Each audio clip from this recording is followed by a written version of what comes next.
Yo, today we're going to be explaining why Michael Saylor's newest bombshell speech that he made at this conference in Miami Beach is just another reminder as to why your time to acquire just one Bitcoin is quickly running out. So what was the name of this conference? The name of this conference was Future Proof. It happened like 1 or 2 days ago.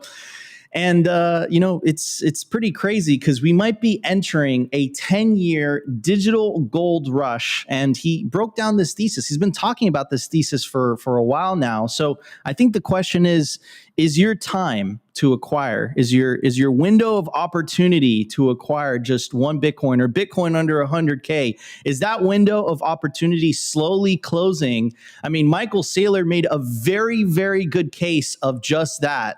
I'm going to play you guys the clip, and then we're going to talk about it. Let's check it out.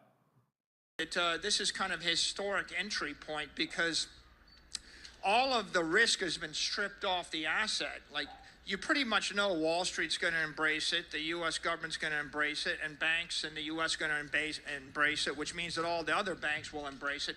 You already know all those things, and yet the market is really skittish based upon concerns about tariffs, the disposition of the U.S. economy, the interest rate forward graph. And so you see the interest rates have pulled in 30, 40, 50 basis points.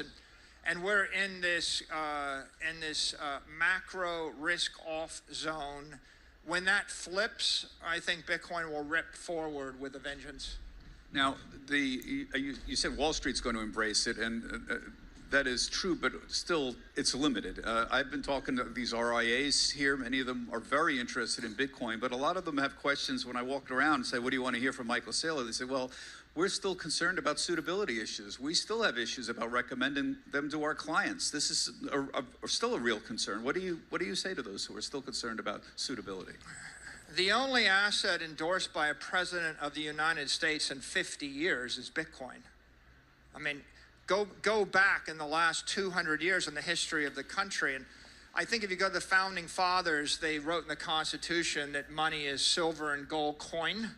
And then at some point there was a chicken in every pot. And maybe with the founding of Fannie Mae and Freddie Mac, we endorsed everybody to single family home ownership.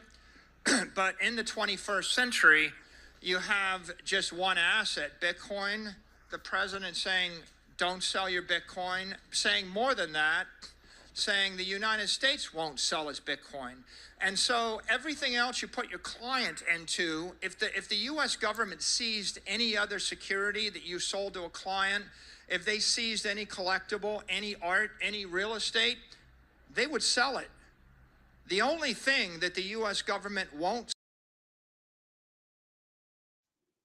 So, I mean, lots to unpack here. By the way, I'm joined today by, of course, my legendary co-host, Optimus Fields, and our special guest today, CJ. CJ is the Chief Revenue Officer over at Compass Mining. So lots to unpack. Two separate things that Saylor brought up. Number one, which is essentially Saylor making the case that this is a historic entry point, $80,000 Bitcoin. I mean, when Bitcoin was at 109,000 earlier on this year, we didn't have a strategic Bitcoin reserve. That wasn't the case, right?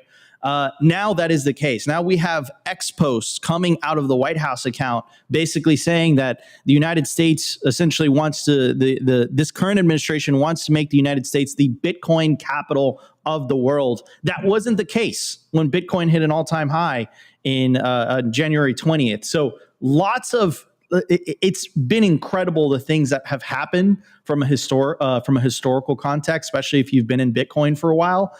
And it's an absolute no-brainer in my opinion. But as Saylor was saying, the market feels a little bit scared. Like if you look at the fear greed ratio, like it's like extreme fear. Like people are spooked right now. It kind of makes sense. You have a new administration coming in. They have new policies regarding the tariffs. It's kind of spooking people here and there. But if you look at the fundamentals, like Bitcoin has never been in a better position. I mean, if you were around last year, ladies and gentlemen, like it was clear as day, like it was scary from a regulatory perspective. There was many moments of uncertainty last year where we thought the industry was essentially going to be banned by the previous administration. Now this election has cleared all of that up, and there is no risk there is no regulatory risk anymore. That's going to be blue sky for the entire industry. It's extremely bullish. And obviously, the market hasn't realized that yet. I think it will. I think it will a lot sooner rather than later. And I think that's what that's what Saylor was talking about. Another thing that I'll say too as well is the concept where he says, like, look, this is the first time a U.S. president has endorsed an asset. I mean, that is 100% true. I don't remember that ever happening, right, for a very long time. So this is extremely bullish. The United States is one of the most powerful countries on the face of the planet economically, and of course culturally, and just militarily, just in general. It's like one of the most powerful countries on the face of the earth. And essentially this country is basically announcing to the world that has every intention to acquire more Bitcoin. So just break it down. They're going to use their infinite money printer, essentially that's what it is, to buy something that has absolute scarcity. What do you think the price is going to do? I mean, it's not rocket science. And I completely agree with Saylor. I think this is a once in a generational opportunity. I was talking to CJ before we were going live, and you were talking about the risk. I feel like all the risk essentially has been removed.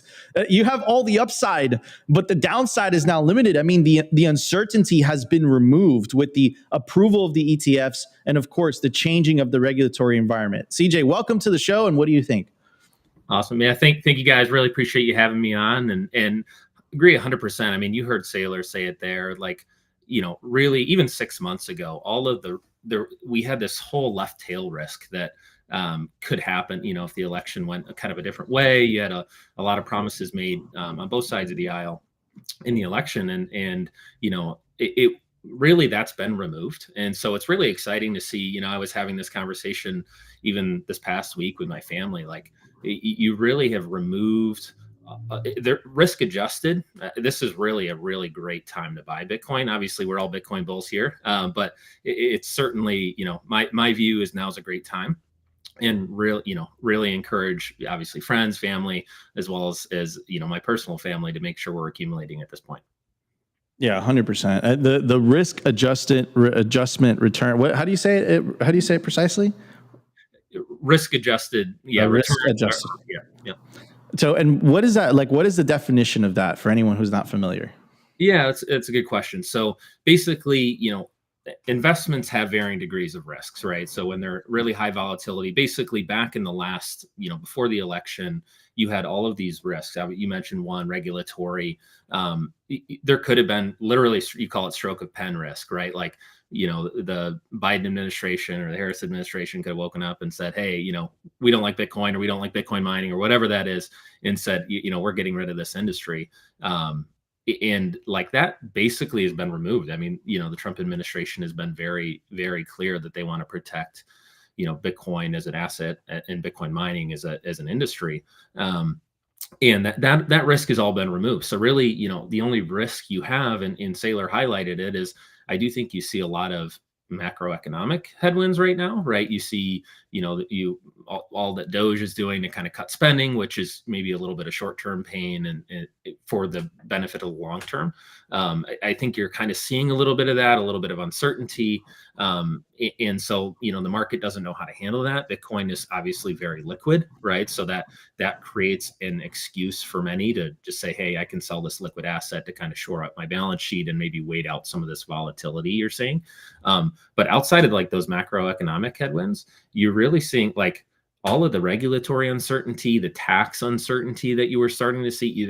It wasn't that long ago, maybe a year, 18 months ago, we were talking about like a 30% excise tax on Bitcoin mining in the US from the last administration, right? So it's like hard to believe how far we've come. Obviously, another one is on the regulatory side is, all of the legislation, or I'll call it prosecutorial misconduct or whatever from like the SEC and others going after crypto companies, trying to basically push them out of the US. So it's, definitely been really interesting. Like, I know Compass has had this, and many other Bitcoin mining or Bitcoin adjacent companies have had this issue where it was really hard to get a bank account, right? Operation Choke Point 2.0. For many of your viewers probably be familiar with that, where like basically Bitcoin companies were getting pushed out of the US just by nature of not being able to get a bank account. And so, honestly, like all of these things are starting to see, like maybe people that are just thinking about buying Bitcoin for the first time aren't seeing that.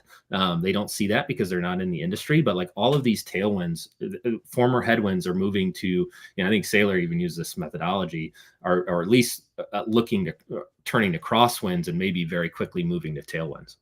100%. I agree with you. And I think it's going to happen very quickly. And again, you just pay attention to the fundamentals, what's actually being laid out in front of you. And it's blue sky. Like there is no reason as to why, numbers shouldn't be going up. But again, we're all extremely bullish and we're Bitcoiners. So, that's just our opinion. Anyways, Opti, what's your take on this? The Rumble chat going wild like always.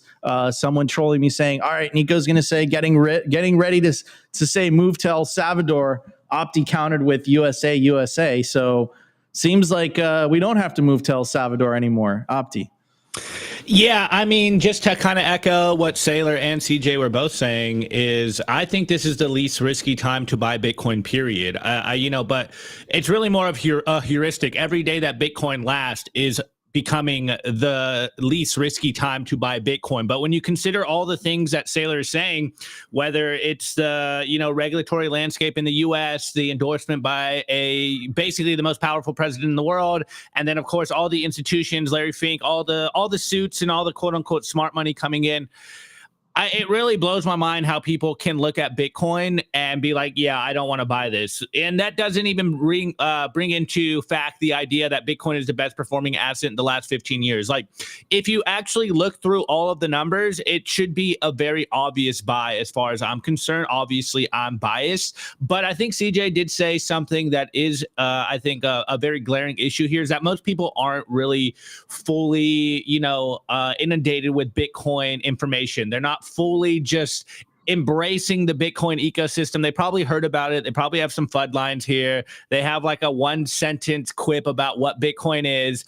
And then they'll come back to Bitcoin, 4 or 5 years later and be like, oh, wow, Bitcoin's still around. Oh, wait, it's almost at 100K. Like, what is going on here? I thought it was going to die. So I think a lot of people just aren't really that informed around Bitcoin. But if you are paying attention, I don't see how you're not as all in as possible into Bitcoin, because this is the best time to be buying Bitcoin. Though it is kind of funny. I think even Saylor in that clip was a little frustrated. Like, he's laying all this stuff down and he's like, Bitcoin's at 80K right now. Like, what is going on? It should be way higher than this, and yet somehow the price is still low. And he just continues to create these weird financial products to try to get as much Bitcoin as possible. So I think he's even like, what is going on here? Why isn't Bitcoin price ripping? But I think we all know that once Bitcoin price does rip, like, it's going to rip. It's not going to whatever everyone's saying. Dennis, I know you wanted to go to 58K, but it's not going to 58K. We are going to 580K. No, I'm kind of trolling. But I think once it starts to rip upwards, it should rip. Though I don't know, Nico. I know you and I have been arguing back and forth. Like, is cycle theory over now? I mean, is the fun over now? I mean, that's something that's actually, I also want to give a shout out to the live stream. 1,200 of you guys watching live, almost 1,000 of you guys watching live on X, and almost 400 of you guys watching live on YouTube. If you guys are enjoying the live stream so far, help us break 100 likes within the first 20 minutes of the show. So smash that like button. Of course, shout out to the Rumble audience, the most hardcore audience of them all, just with the savage live chat, ripping me a new one every single day. Smash the like button if you guys are enjoying the show so far. But I do want to pull this up because, my wife was bringing this up to me yesterday. She's like, Nico, Bitcoin is boring. So let's compare the cycles, right? So this is, of course, I'm going to take cycle 1 out because I feel like that was just absolutely crazy. Bitcoin's market cap was so small. But if you take a look at the previous cycles, right, you have the 2021 cycle that happened a lot sooner than people anticipated. And of course, the famous 2017 cycle, which was absolutely bonkers. The red line is this cycle this year. current cycle.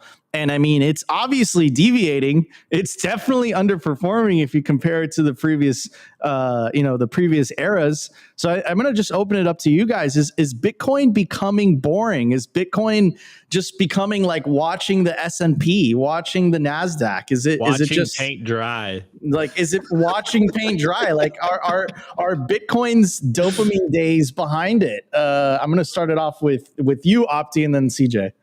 Bro, I mean, I don't know. It's still the beginning of the year, so I'm going to reserve judgment on that. But dude, if we have a worse cycle than 2020, it's a wrap, dude. Like, I am going to neck. Like, it's over, dude. What are we doing here?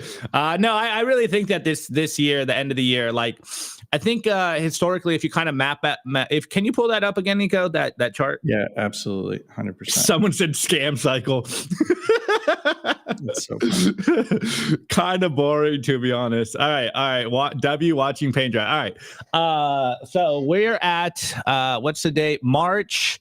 All right. Now, how many days is the top there?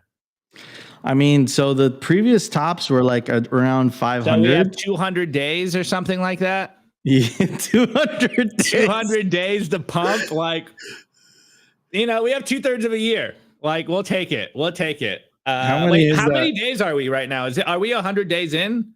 So we're 300 days in. We're almost a year in. Bro. No. I mean, for this year. That's what I meant by this year. Oh, yeah, we're like a little bit less.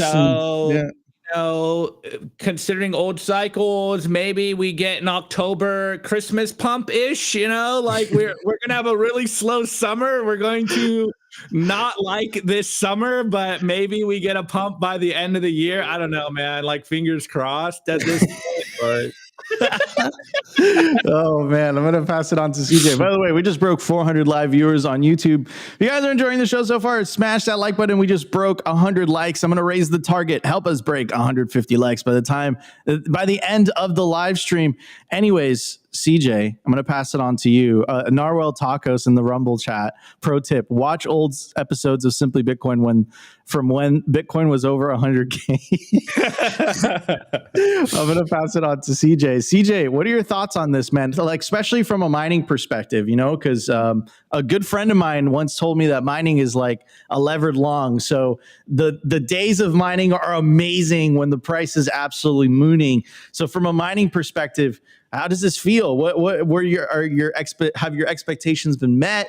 Has Bitcoin been underperforming? What's your take, CJ? I'm with Opti. I think it's going to be an end of year story. So like second half of 25. Obviously it kind of matches with that, that chart that you guys just put up. But like, with the new administration, like there's a lot of like short-term pain stuff that they're trying to do. Obviously a lot of cutting, but that's, in service of a longer term goal. You also have like central banks that are just starting to turn on the liquidity spigot. We don't see that yet in the US with, the Federal Reserve, but, I do think, come Q3, Q4, you're really going to start to see a lot of liquidity entering the system, interest rates coming down. And it could be a totally different story. And as we know, like we've seen this time and time again, once the train leaves the station, like it's fast, it moves fast, right? So from a mining perspective, you hit on it. Mining is really, I view it as a very levered bet. Functionally, mining machines, they can't plug in overnight, right? For the most part. For the most part, like you have purpose-built infrastructure, right? It takes 3, 6, 9 months to get these large projects put online. You also have a lot of like these public miners. I don't know if you guys follow the public miners much, but a lot of them are shifting either their current hash rate or their current electrical infrastructure over to HPC AI and or their future plans for growth. So like I'm actually of the view that you're not going to see, it's pretty common in mining where you have this like overreaction once mining economics get really good, where everybody plugs, goes and develops a new project. They plug in a bunch of machines, they buy a bunch of machines, and 6-9 months later they plug in those machines. And I don't think you're going to see quite the reaction this cycle that you've seen in past cycles, because you already have this kind of the sexy story that's related to Bitcoin mining or power infrastructure on HPC AI side.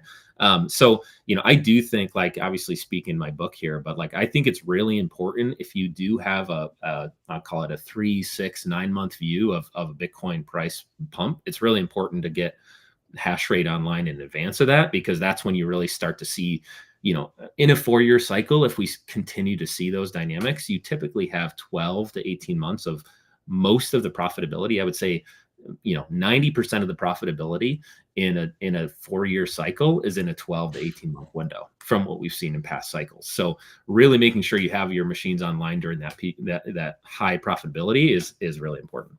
Oh, 100%. I 100% agree with that. And actually, what a lot of people, Opti knows this because he's heard me say everything at this point.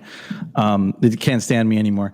But I actually got into the industry via mining. My first foray, my first entrepreneurial endeavor in Bitcoin was Bitcoin mining, and it was actually 2016. So I wish I would have stuck it out. It would have been great. But I pivoted to media around 2019, 2020. So, but yeah, I mean, it's a great industry. I always recommend someone just, get an S9 or, check over our friends over at Compass. Like, you just dip your toes in it, because it's going to give you a much deeper appreciation for the infrastructure backing Bitcoin than if you didn't mine. You would have no idea. Like, you would understand Bitcoin from a UI perspective, from a user perspective, from a transaction perspective. But once you understand the actual hardware that's backing it, and it's unique to Bitcoin, like especially since Ethereum pivoted to proof of stake, like, there is no proof of work network that comes even close to Bitcoin. So it's very, very unique in that sense. So anyways, guys, it's going to be a jam-packed show for you guys. Elon had an interview. I actually saw the entire podcast. He had a podcast with Senator Ted Cruz of Texas, and it was fascinating. I saw the entire thing. They talked about Doge, they talked about government spending, but in the podcast, because we are a Bitcoin show at the end of the day, Elon basically said, like, yeah, there's these government payments, and they essentially just come out of thin air. I don't know where they come from. So we're going to play you guys the clip. We always tell you guys this all the time, right? All roads inevitably lead to Bitcoin. So we're going to talk about that. Someone was making a bet in the chat about me saying the Overton window. You won the bet. The Overton window is definitely shifting 100%. Like, the more politicians, the more very popular figures bring up the idea of the money printer, the more all roads lead to Bitcoin. Where do you think that conversation is going to lead? Bitcoin fixes this, right? And of course, during the news segment, also bullish news as well. Congressman Nicholas Begich, I hope I pronounced that correctly. Opti, is it Begich? It's Begich, bro. Begich. Thank you, Opti. Nicholas Begich. Thank you, Opti. So apparently, he's a congressman from Arkansas, and he's an OG Bitcoiner. I think we're going to see more and more of this as time goes by. Like, if you think about what government is, I mean, government is supposed to be made up by the people for the people. If you're going to see wide adoption of Bitcoin in the United States, and you're going to see more and more Bitcoiners go into office, which obviously, it's going to change things. And then I'm going to connect that with a River Financial report, basically saying or showing how this previous election, the November 2024 election, how it was a major, major win for the industry. So we're going to dive into that. And then during the culture segment, we have CJ. CJ is the Chief Revenue Officer with Compass Mining. And we're going to be talking about all things Compass. We're going to talk about Bitcoin mining hosting. So it's going to be a great show. Before we jump into it, guys, smash that like button. We're at 1,640 live viewers between X and YouTube. And of course, shout out to the hardcore Rumble audience as well. If you guys are enjoying the show so far, smash that like button. Anyways, before we continue, I do want to give a very special shout out to, of course, Simply Bitcoin's lead sponsor, by far the best place to build your automatic self-custody Bitcoin stack, bitcoinwell.com. Buy real Bitcoin, enable your independence with the fastest and safest way to buy Bitcoin on chain or via the Lightning Network in Canada and the USA. To get started, you put in your email address here. It takes 2 to 5 minutes to get signed up. And what makes Bitcoin Well different is that it's a completely non-custodial platform, empowering sovereign ownership with free automatic self-custody. Also, if you're a higher net worth individual looking to buy $50,000 worth of Bitcoin or more, check out Bitcoin Well Infinite. To get started, go to bitcoinwell.com/OTC. Increase your Bitcoin, preserve your wealth. Bitcoin Well Infinite enables large Bitcoin investments personalized for you and your business. Benefit from a self-custody Bitcoin OTC experience to maximize your independence.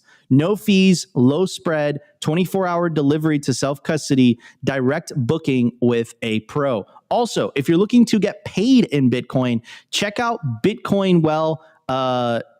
I don't know what the name of the product is, but just the Americans can now get paid in Bitcoin sent directly to their personal Bitcoin wallet. Share your Bitcoin wallet direct deposit details with your employer, set your Bitcoin/dollar split, and receive sats instead of fiat with every paycheck. Also, if you scan the QR code or go to bitcoinwell.com/simply or use promo code simplybtc to sign up to bitcoinwell.com today, you get 3 opportunities to win up to 1 million sats. Absolutely free just for signing up. Anyways, guys, head over to bitcoinwell.com today to get started. We're going to hit the numbers. We'll be right back.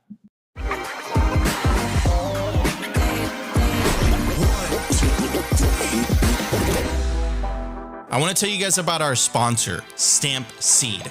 Is your Bitcoin in cold storage really secure?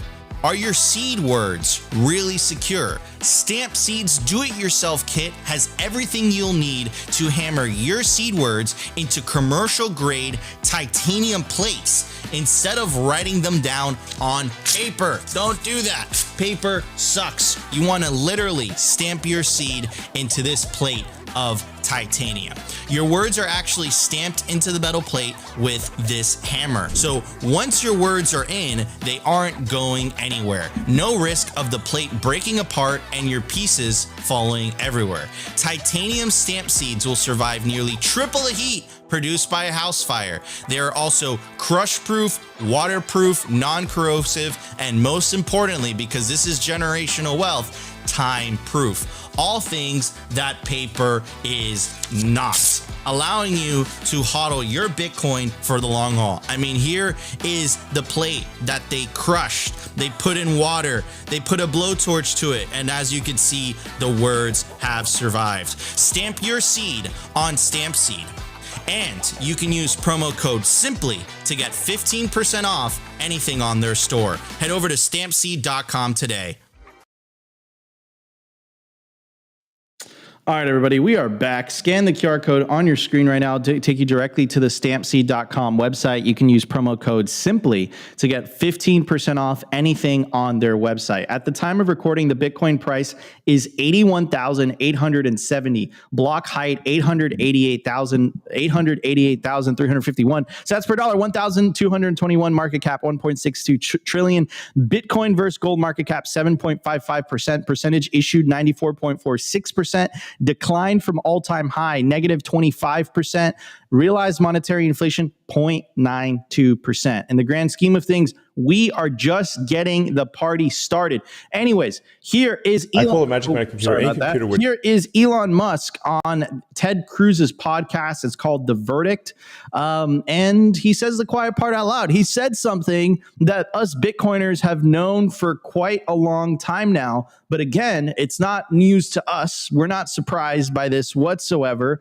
But if you haven't taken the orange pill yet, if you still haven't asked the question, what is money? Perhaps this will lead you to question what is money. So let's check out the clip and then we'll talk about it. So I call it Magic Money Computer. Any computer which can just make money out of thin air. That's Magic Money. So how does that work? It just issues payments. And you said there's something like 11 of these computers at Treasury that are sending out trillions in payments? They're mostly at Treasury. Some are, but there's some at HHS, some at, there's one or two at State, there's some at DOD. I think we found now 14 Magic Money computers. 14, okay. They just send. So, I mean, like, let's break that down for a second, right? So, I mean, technically, this is what Bitcoin miners do, right, CJ? That's true. With the only type of money that is limited supply or fixed supply. So, yeah, that's a good point. Technically, what this is what Bitcoin miners do, but the thing is with Bitcoin miners, it ain't free, right? There's a cost. There's a power bill. It sounds like they just press the P on their keyboard and boom, bam, bing, this money just comes out of nothing. But it's pretty crazy. I mean, it's crazy because there really is a computer in the government that has the capability of just sending money to people. We work for this. We slave away. Opti and I hate each other. We've tried to build a business. We try to survive every single day, give you guys content, and the struggle. And then, CJ, I know you've been at Compass, basically almost from the very beginning. You know how hard it is getting a business off the ground, all the uncertainty, all the things that you have to overcome. Like it ain't easy, right? And of course you do this because, you love what you do, obviously, but you want to make money, you want to provide for your family. It is crazy that there is an office or computers in the government that literally could just send it free, right? And then, all this corruption that we're finding out from, or better said, let me say that in a nicer fashion. All this money misallocation that's happening in the federal government, right? Like all this inefficiencies that, Elon is discovering with Doge. Obviously that's going to happen, right? If there's no cost to you to produce money, right? Why would you care what it doesn't matter. It's a non-issue for you, right? So I think this is something that Bitcoin fixes, because I think that if there is a cost to producing money, all of a sudden you start to think about, how you're going to allocate it, how you're going to cherish it, because it costs you something. It costs you time. It costs you effort. It costs you work. And I think this is where Bitcoin really shines. But again, not surprising at all to us Bitcoiners. We had a video of one of the presidents of the Fed basically admitting on 60 Minutes, we just create money out of thin air. But now we know that Elon is inside, right? He's inside that machine, and he's confirming that, it's literally there's computers that could just send money out of thin air, which is absolutely crazy. Not surprising at all. But I think, and you guys are going to kill me, I'm going to say it anyways. I think when it relates to this subject, I think the Overton window is definitely shifting 100%. And our job as Bitcoiners is to keep that pressure and keep it shifting. Anyways, I'm going to pass it on to CJ. CJ, what are your thoughts on here? What are your thoughts on this podcast, man? It's not surprising to us Bitcoiners, to say the least. Yeah. What I love most about it is it's Elon, right? And there's a lot of people that love Elon, a lot of people that hate Elon now. But what I love is everybody pays attention to him, right? And we've known for a while that this is what fiat is, right? This isn't news to us, but there's a lot of people that don't take a step back and think, what is money? What's kind of more funny, and we'll see if Elon kind of gets to this point, but this is what fractional reserve banking is, right? It's not just the government. It's basically banks have the ability to do this too, right? And you mentioned the Federal Reserve in the interview. I can guarantee, maybe we were paying attention to that Federal Reserve 60 Minutes interview, but most people probably weren't thinking about it, right? And just the level of scrutiny that this is bringing around, what is money? What am I working for? These dollars that can just be printed by some, call it bureaucrat or whatever, or some, central banker. It's crazy to see. And so I love the attention that he's bringing to it, because it's something that we've been thinking about for years. Right. And so that's what's most exciting to me. Yeah, 100%. Opti, what's your take on this, bro? I said Overton window, bro. I said Elon. I'm going to avoid saying that, but you're right. I said Elon. I said Overton window. Say it again so people have to get drunk. Overton window. Look, as a Bitcoiner, as someone that understands how fiat money works, this is no surprise to me, though it is interesting that he didn't say anything about the Fed in that little clip. He said we found 14 money printers at all these various government institutions, where obviously the biggest one, the mother of money printers, comes from the Fed, or rather any central bank out there.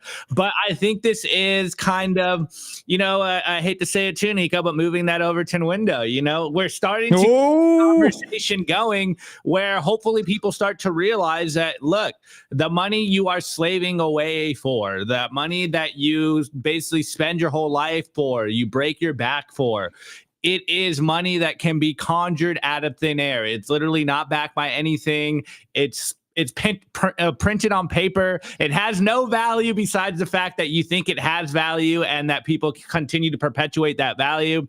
Whereas, what's the meme you always say, Nico? Why do I have to work for a money that another man can print for free? This is where we are right now. But it is very interesting that people like Ted Cruz there. He's a politician. Maybe it's an act, but he's acting like he doesn't know about the money printers. Like, come on, bro. So he has to know, bro. He has to know. But maybe he's playing into this idea that, like, you know, the majority of people don't understand how this works, and therefore, you know, he's surprised. He's doing the Nico rhetorical questions in here, you know, where he's like, "No way, are you serious?" Because a lot of people don't understand that that's how things work. And now we're getting to the point where people are understanding how this works. And, you know, love or hate Elon, I'm more skeptical of Elon than most on, especially Nico on the show. But I do like some of these initiatives. Like this Doge stuff is definitely getting the conversation going. And if the lamestream media, the mainstream corporate press isn't going to talk about this stuff, well, shouts out to Elon and the government of Department of Government Efficiency, just highlighting all these various different things that we know are broken in the system. I think that, you know, personally, I think they got to go a little farther, but hey, we'll take the small wins here and there. So I think this is a good thing. Hopefully more people I hope more people don't just shoot the messenger, because we're seeing there is a divide right now, and they're like, oh, you know, I fundamentally hate Elon because of whatever reason, and therefore they don't believe anything he says, and it's like, oh, he's bad. You know, Elon bad, therefore what he says is bad. And I hope more people actually take the message and don't shoot the messenger. It's like, look, we're all working for a money that can literally be conjured out of thin air. It's printed out of nothing. It's not backed by anything. It's not worth the paper it's printed on, yet we all slave away for this paper money. You should probably move to a better money. You know, Bitcoin is backed by electricity. It's backed by energy. So there is a cost to creating Bitcoin. And the main fix here is moving our system to a hard money standard, like a hard money system. We've been off of that for at least 100 years. We're seeing the detriment it's doing to our society. And whatever we have to do to eliminate these, what do you call it, magic money computers or whatever? Magic money computer. Like, he's talking about the ASICs, bro. Well, we can co-opt that meme. We could co-opt that meme, but you know, these money printers are not the way, and it's wrecking society, and now we are feeling those consequences. So, you know, start saving in Bitcoin. Start saving in Bitcoin. Anyways, I do want to give a shout out to the live stream. Almost 2,000 of you guys watching live, specifically 1,949 of you guys watching live. Shout out to the X audience. Shout out to the YouTube audience. YouTube, very close to breaking 500 live viewers. And of course, shout out to the Rumble audience. Always hardcore. If you guys are enjoying the show so far, smash that like button. Really, really helps pushing this message forward. Anyways, guys, we are about to hit the news segment. We're going to be talking about Congressman Nicholas. How do you say his last name? Opti, please. Yeah, I think it's Begich. Nicholas Begich, who is a congressman from Arkansas, and he is an OG Bitcoiner. He actually had a presentation at the Bitcoin Policy Summit that was happening in Washington, D.C. So we're going to kind of do a little bit of a deep dive into that. And also, River Financial came out with a report specifically addressing what changes happened after the 2024 election. Seems like everything is heading in the right direction, which of course is incredibly bullish for Bitcoin. Anyways, and then of course, during the culture segment, we're going to be talking about all things Compass mining with CJ. CJ is the Chief Revenue Officer. So guys, we still have a jam-packed for you guys, a jam-packed show for you guys. We will be right back. I want to give a shout out to our sponsor, Casa. Bitcoin security matters, but managing private keys can sometimes be complicated, especially multi-sig. What if you can secure your Bitcoin without worrying about losing a seed phrase or giving up custody? With Casa, you can completely control your Bitcoin with multi-key security, so even if one key is lost or stolen, your funds stay safe. No single point of failure, no stress. That's what I absolutely love about these guys. They make taking Bitcoin into self-custody incredibly easy with their best in industry user experience through their app. I've been personally recommending Casa for years now to my friends and family because they will get all the benefits of multi-key self-custody security without the hassle of having to learn complicated UI. And if you're thinking of one day passing on your Bitcoin to the next generation, their inheritance plan has you covered. Also, if you're a business looking to add Bitcoin to your treasury, do it the secure way with Casa for Business. To get started, go to casa.io today and get 5% off Casa Standard or Casa Premium with promo code SIMPLY.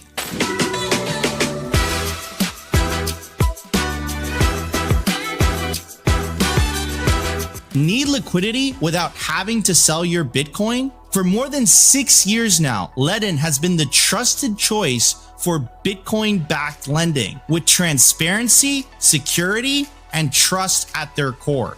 I absolutely love these guys, and I personally have not only an account with them, but also a loan. And some of the key features that I love about Ledn is the fact that there are no monthly payments. You pay at the end of the term.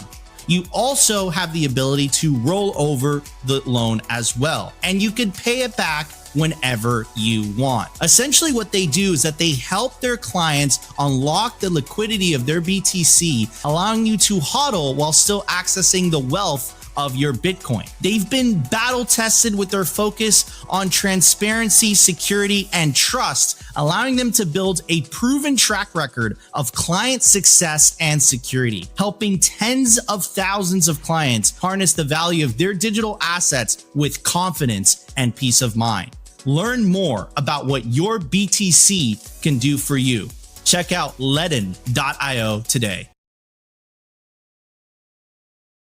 All right, everybody, we are back and we broke 2,000 live viewers in the process. Anyways, I do want to get to this article.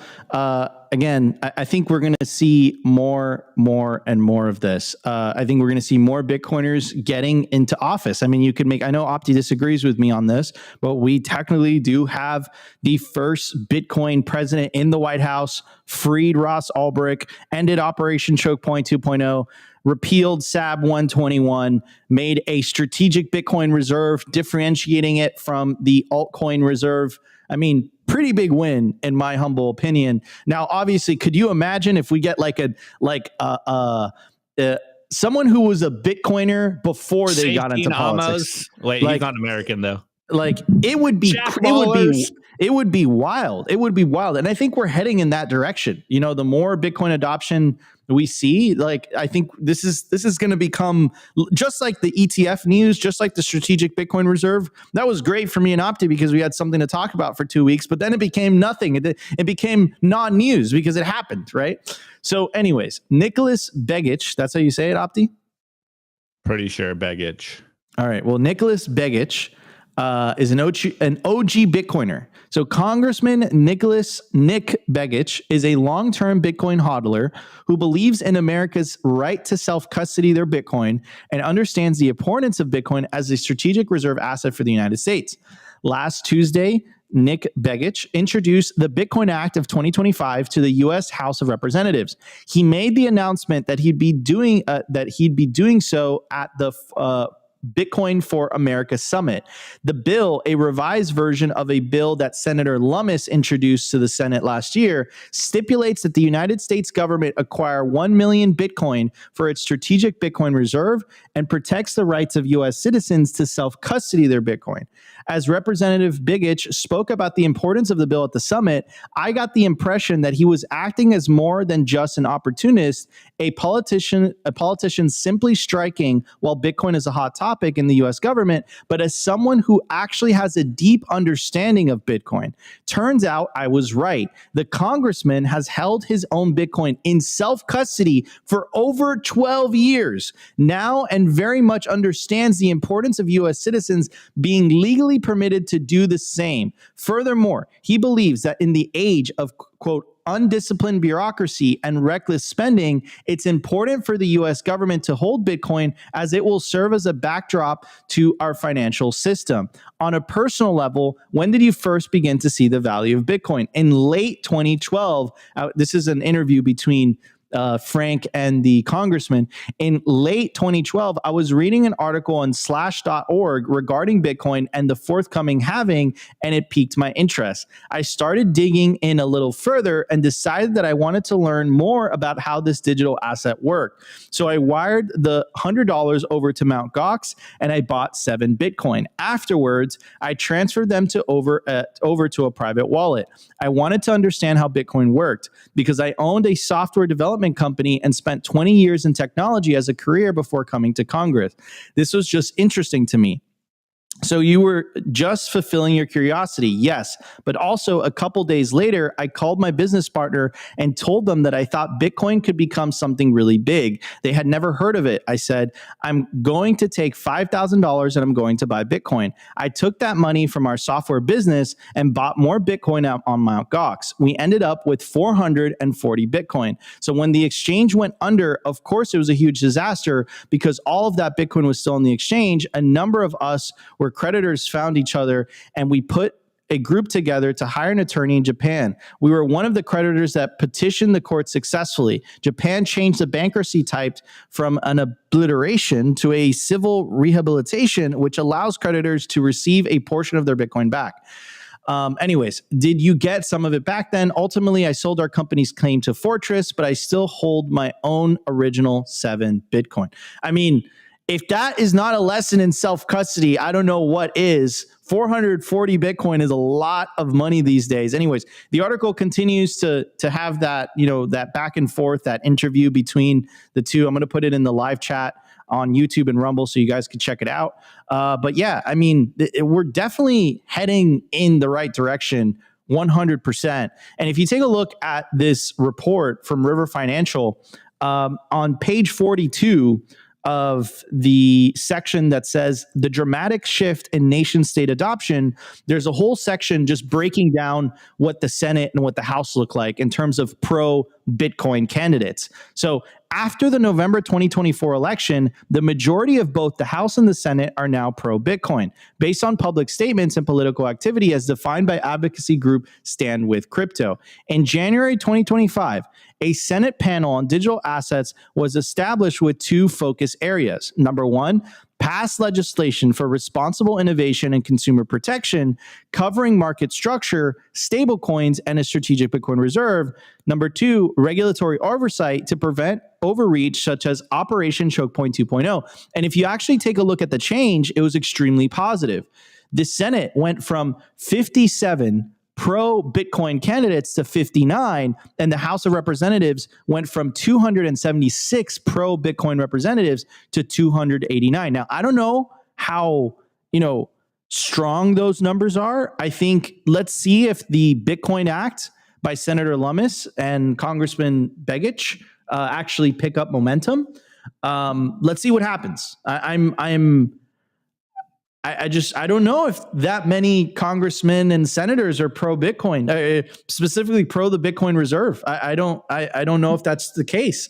I mean, I just remember last year was pretty crazy in terms of the regulatory environment. Anyways, I'm going to pass it on to CJ. CJ works at a Bitcoin company, essentially, of course, Compass Mining. So I mean, definitely heading in the right direction. Do you agree? Do you disagree? What do you see from your perspective that perhaps we don't see? Yeah, 100% agree. One of the things that I've loved to see is just the pace. You mentioned, what we're seeing in Congress, but that's just kind of one piece at kind of the federal level. I think you've seen something like 20 states start to introduce Bitcoin reserve, Bitcoin strategic reserve legislation just for their states, right? So like there's clearly an undercurrent and a growing, just quickening pace of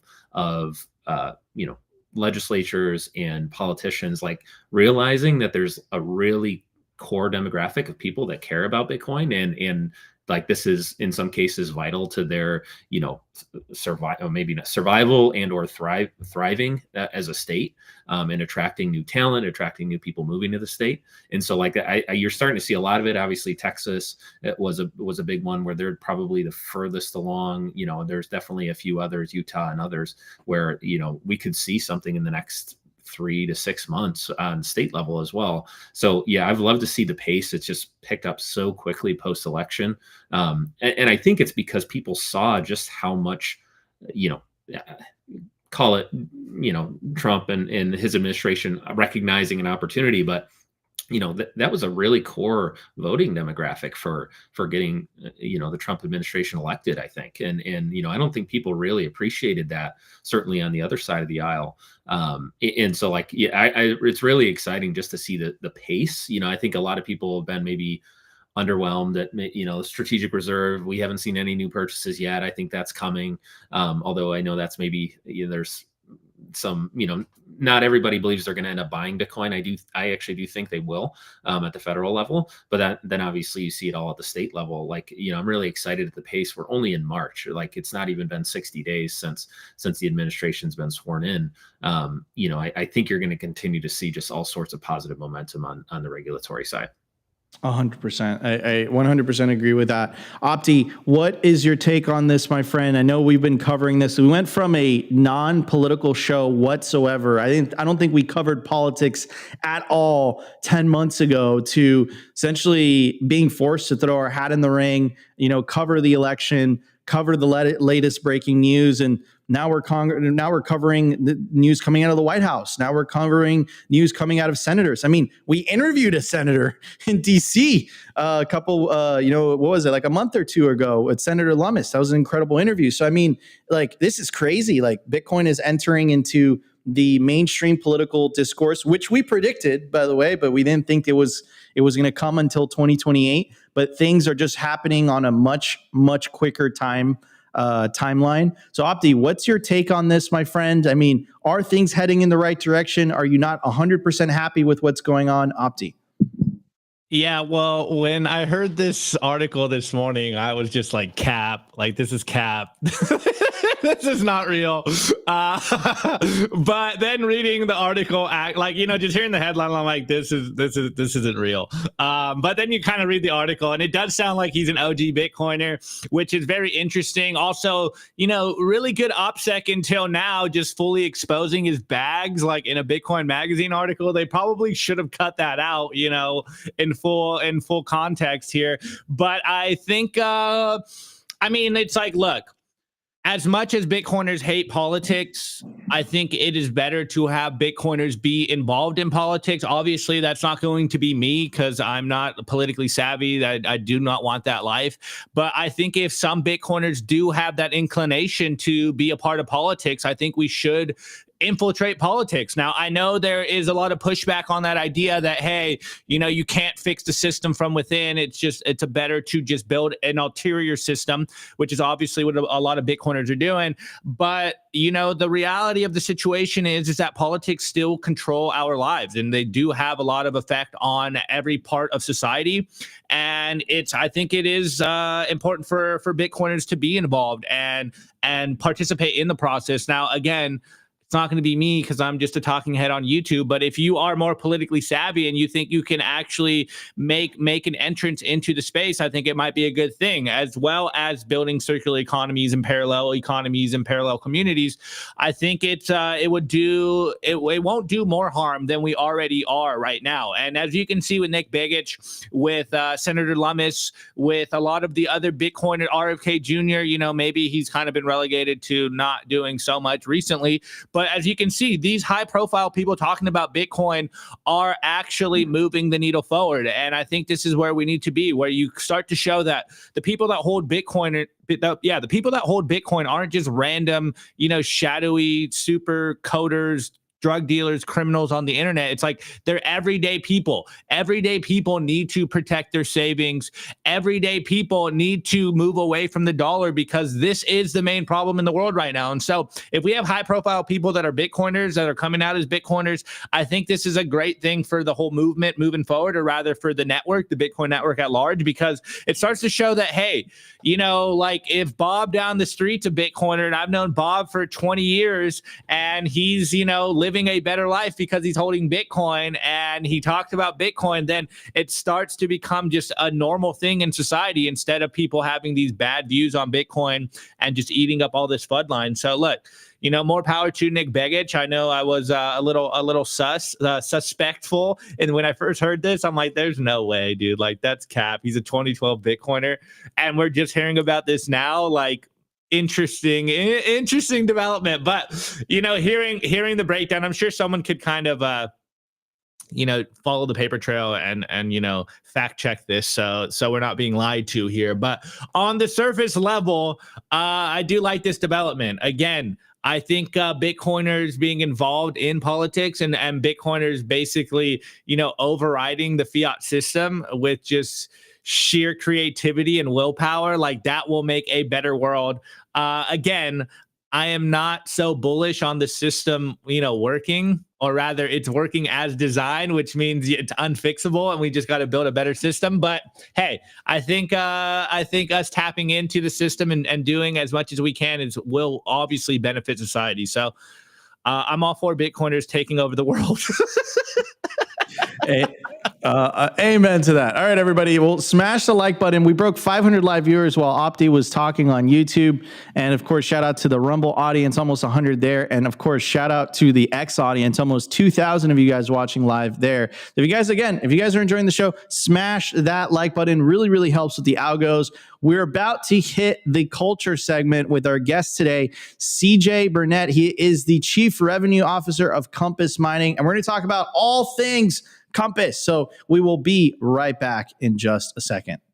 I want to give a shout out to our partner, HIVE Digital Technologies. As the first ever public miner, HIVE's positioned to quadruple their global footprint in 2025. And as the first with an AI strategy, HIVE continues to make moves in sustainable, high-performance computing. They consistently top the industry in Bitcoin mined per exahash, and now they're headquartered in the USA. They're lean and mean, they're green and clean, and they're changing the game. You can catch the latest buzz by following them at HIVE Digital Tech or check out their website at hivedigitaltech.com.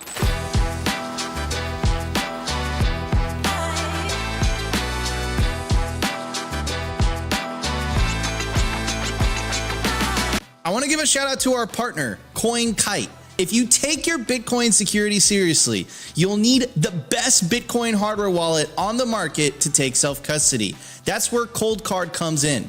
The Cold Card Q is the most advanced Bitcoin signing device ever made. It's got a full keyboard, larger screen, and NFC support, making air-gap signing easier than ever. It's built for power users who want the ultimate security without sacrificing usability. And if you're looking for a battle-tested, uncompromising cold storage, the Cold Card MK4 is your go-to with PSPT signing, an industrial-grade secure element, and USB-C. It's the perfect blend of security and convenience. Both devices are, of course, 100% Bitcoin only, open source, and built by Bitcoiners for Bitcoiners. Secure your Bitcoin the right way with the Cold Card Q and the MK4. Head over to coldcard.com today and use promo code SIMPLY to get 5% off anything on the store. All right, everybody, we are back. We're going to be talking about all things Compass mining. Opti's pulled up the screen. Now everyone can mine Bitcoin with Compass. CJ, thanks. Thank you so much for joining us. I'm going to hand it off to Opti. Opti, it's all yours. Yeah, let's just start with, the basic. What is Compass Mining? What is your core product? And what is your core ethos? And then we'll kind of go into some questions, general questions about the mining space and where we might be by the end of the year. So, CJ, floor is yours. Yeah, absolutely. Appreciate it, guys. So Compass was founded on the mission of making it so that anybody can mine Bitcoin. So back in the early days of Bitcoin mining, right, it was, you could basically mine on your laptop, right? It was really easy. Anybody could do it. And you didn't have to have like special hardware, special miners, things like that. That with the industrialization of Bitcoin mining, obviously we have like a lot of large public companies doing it, as their core business model. It has become less and less accessible to retail or people that just want to participate in the ecosystem, or even maybe they want to run a small business as in mining as a part of that. And so that was really how Compass was founded. Really, is like, how do we hand those keys back to retail miners, right? So, Compass has a really heavy focus on education. Like we really want people to participate in the Bitcoin network, to learn about Bitcoin, learn about mining, and just see kind of how that works with their Bitcoin journey. Our core, aligned with that mission, our core product is a buy and host service. So we pioneered the buy and host model, which basically means you can buy a Bitcoin miner through Compass. It's very easy. You can go on our website and check out in a few minutes, and buy your first miner and have it hashing within a few days.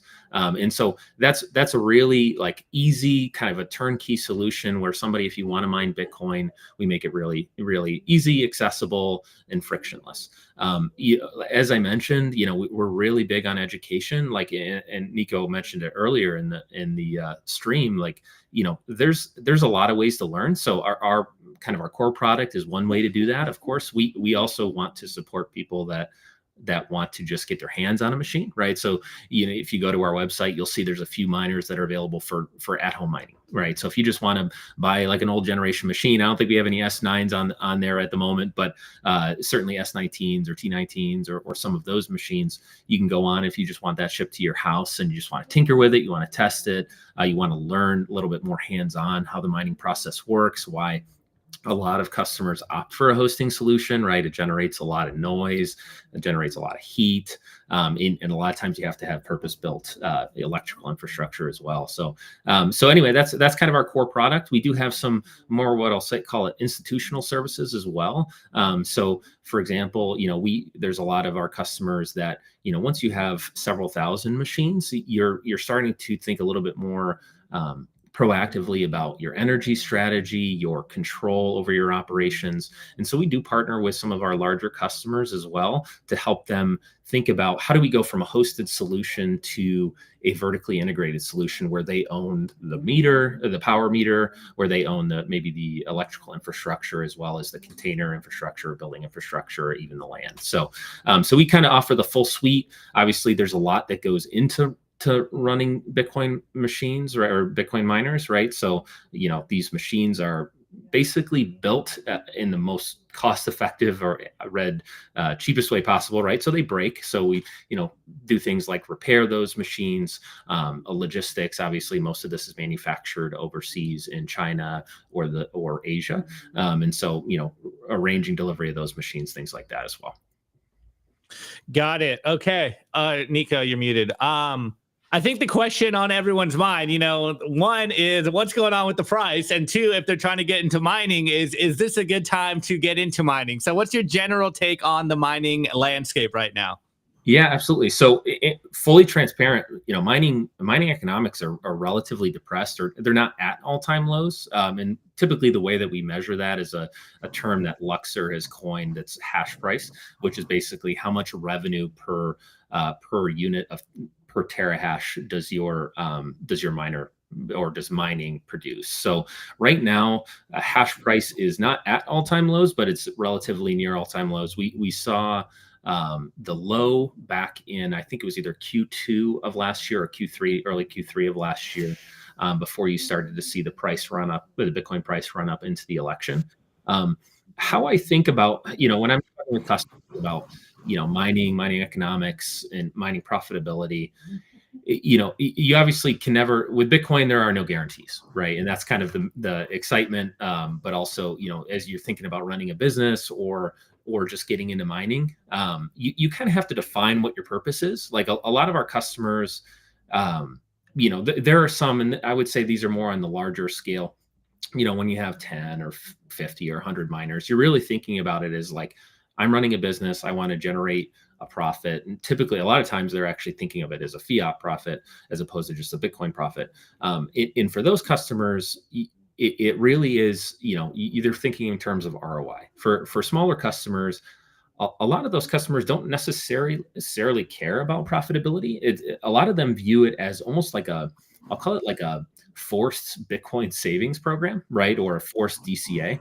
A lot of people, I kind of steal like from the mortgage, when you're buying a house and you have a mortgage, like from that lingo, like a lot of people view a mortgage as kind of like a forced savings program. I view this as a better form of that, right? It's a forced Bitcoin savings program where every month you're paying, X amount of fiat dollars and converting that into Bitcoin, right? The premium or discount to spot price that you do that at kind of depends on what machine you choose, what the current economics are, things like that. As far as like answering the question of is now the right time, that's always the hard thing to predict. One of the things that I like to kind of talk about with customers is just this idea of if you take obviously in the last 16 years, we've seen a very clear cyclical view of both Bitcoin price and also mining economics. And if you view that that's going to continue, which I know a lot of us do, it's very clear from looking at those charts that there's, we think of 4-year halving cycles in Bitcoin mining. There's not one, like buying a machine and holding it for 4 years actually isn't really the best way to optimize your profitability, if that's your concern, or optimize your BTC returns. Really, the Bitcoin mining tends to coalesce. The profitability tends to coalesce around 12 to 18-month period of a 48-month period cycle, right? So that's kind of the main thing to be thinking about is are you ultimately bullish on the next 12 to 18 months? Because if that is the case, then I do think it's really important to make sure you have hash rate online, have machines online in advance of that. Because the thing that becomes really difficult and I'll call it like a roaring bull market, and we know that can happen really quickly, is all sorts of things become really scarce. The machines themselves become really scarce. Like these public miners will go out and buy up all the machines 6-12 months out on these, production runs that the manufacturers will do. But then also like what happens is rack space becomes scarce, right? And so maybe you can buy a machine, but maybe you can't find a place to plug it in, right? So that's kind of, one of the things to be thinking about is making sure you're online in advance of that. And so that's why I think now is honestly a really compelling time. If you're just looking at like an ROI today profitability, like that's the metric that you use, it's going to look frankly pretty bad, right? Just in transparency. But if you look at, we talked about, Nico mentioned it earlier, this levered long perspective of when you have a machine that's online and hash price doubles or triples, typically the underlying value of the machine that you have running will typically do that or more, right? So it'll typically 2x, 4x, 6x in value. So it's one of these kind of this, really making a kind of a bet on the short-term profitability of that.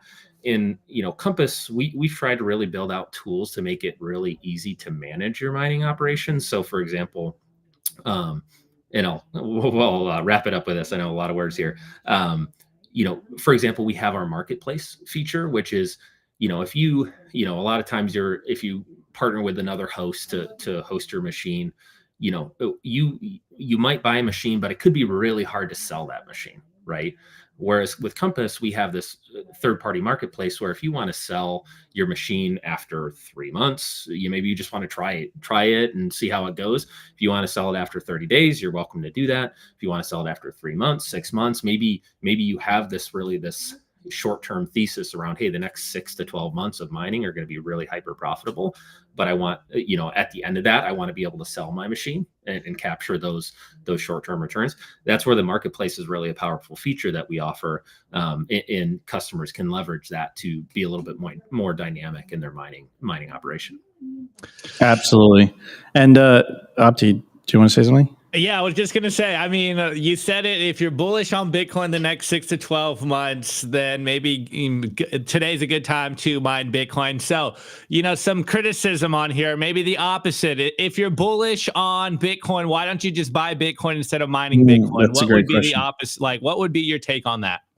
Yeah, that's a very, very common question that we get. And I think comes back to that kind of that first thing that I mentioned was, what's your purpose? So a lot of the customers that that engage with Compass are thinking of it a little bit more from a business perspective, right? And they're trying to optimize for a few different things, right? One of the things that's unique to buying a Bitcoin miner that's doesn't apply to Bitcoin, the underlying asset, is that there's some significant tax benefits, specifically if you're in the U.S. That's the one that I'm the most qualified to speak to. But for example, so there's this concept of accelerated depreciation, right? Which I think right now is maybe 40%. But I know in the State of the Union, Trump mentioned that he's going to bring back the 100% accelerated depreciation. So if you have like a large tax liability that you're trying to drive down, you can buy Bitcoin miners, and that's an effective way to do that. So we have a lot of people that view it from that perspective. But setting that aside, there's a lot of I'll call it business owners or I'll call it entrepreneurially minded people that think in terms of cash flow, right? And as opposed to speculation, right? And so when you're buying Bitcoin, obviously we're all Bitcoin bulls here, right? Like I've said that before, like you don't really get into mining unless you're a Bitcoin bull. But if you're thinking the benefit of mining is you're generating revenue and profit on a monthly basis versus and in theory, depending on the machine that you buy, also accumulating Bitcoin at a discount to the spot rate. Whereas with Bitcoin, like if you buy Bitcoin today, right, that is the amount of Bitcoin that you have, right? And so that's really the calculus. Is what is my return profile that I'm looking for? Am I looking for cash flow or Sats flow, as I like to say, or am I looking for just accumulating that specific amount and trying to front run that as much as possible? But it really comes back to that leverage point that we talked about earlier as well. Whereas if you buy a miner and I'm just going to use round numbers because it's easier. Say it's $1,000 today for a miner, right?